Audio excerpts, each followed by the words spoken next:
Postmaster General Louis DeJoy will appear before the Senate Homeland Security Committee tomorrow. DeJoy, who is a major donor to President Trump, took office just 2 months ago. He faces criticism for his attempts to make drastic changes to the U.S. Postal Service. Those cost-cutting measures included slashing overtime and removing postal boxes. DeJoy now says he will suspend any changes until after the presidential election, but hasn't revealed if he will reverse course on the damage that's already been done. DeJoy's chief reason for doing so is to, quote, avoid even the appearance of any impact on election mail. Democrats are worried about how the Postal Service will approach the record number of Americans who are expected to vote by mail this November. That's especially important to them given the president's attacks on mail-in voting. Minnesota Senator Tina Smith is one of several Democratic senators who sent a letter to the Postal Board of Governors this week demanding DeJoy reverse some of his changes to the Postal Service. And she joins me now. Senator Smith, welcome. It's so great to have you with us. Thank you so much, Tanya. It's great to be with you also. Are you satisfied with the steps DeJoy has taken this week?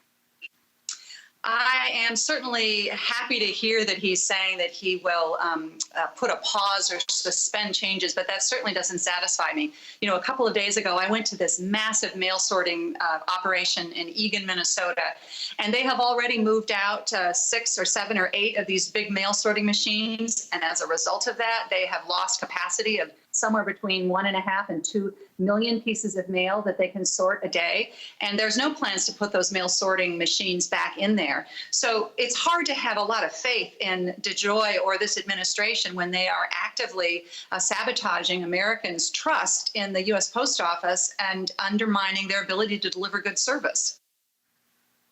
So you won't be in Friday's hearing with DeJoy, but is that the question you are hoping will be asked and answered during his appearance? Yeah, I hope that there is some accountability here. I mean, what's interesting to me is how Americans really rose up. People love the post office. They depend on the post office. So I want to see some accountability from the Postmaster General, who's only been in the job for, a couple of months, about one, why did he make these changes really? 2, what impact does he think they're going to have on service? And there's also a very important question that I think he needs to answer, which is what are his conflicts of interest? This is something that Elizabeth Warren and I asked about when we asked the Inspector General of the U.S. Post Office to look into this. He owns, on the one hand, stocks and companies that are direct competitors of the Post Office, while at the other hand, it appears that he's undermining the service levels of this institution that is in our Constitution.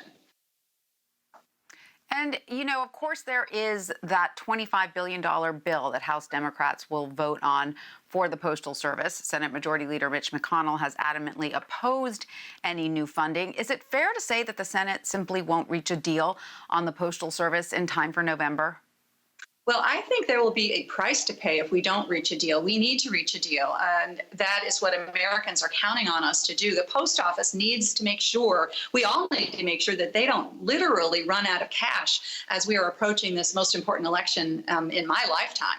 And that's really what this is about. It should not be a partisan issue. One of the things about the post office is that it has never been political. And boy, I heard this loud and clear when I went to go visit these Postal Service workers, the mail sorters, in Minnesota just a couple of days ago. And they're like saying to me, Senator, we are doing everything that we can to make sure that mail gets delivered on time. That's in our DNA. And we just need to know that the Postmaster General and this administration has our back. Right. That's all they need to know. You know, so, Senator, before we go, I do want to ask about Joe Biden, who will make his acceptance speech for the Democratic nomination tonight. A Republican has not won in Minnesota since Richard Nixon. But President Trump came the closest in 2016, losing by just 40,000 votes.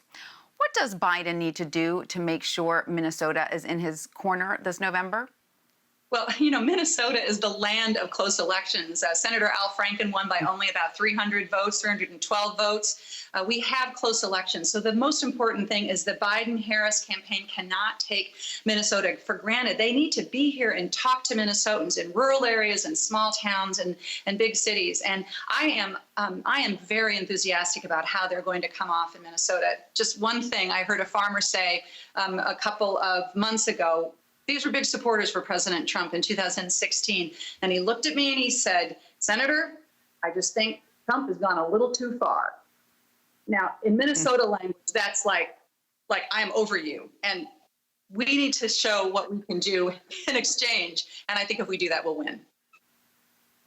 All right. Well, Senator Tina Smith of Minnesota, thank you so much for joining us. We really appreciate your time. Thank you so much. Take care.